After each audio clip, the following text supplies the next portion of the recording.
在雨中我仍祝福，沒有什麼能讓我心動。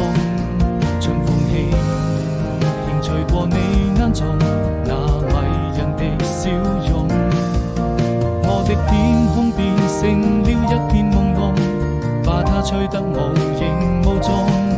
你永遠不同，這是生命中最美的感動。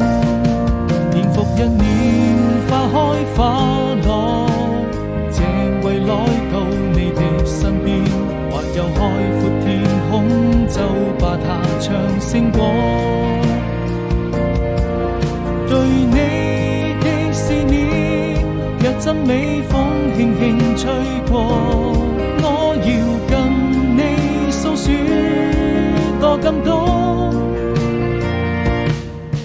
若轉眼又一年，即將要離別的季節，人生旅途何時才是轉眼？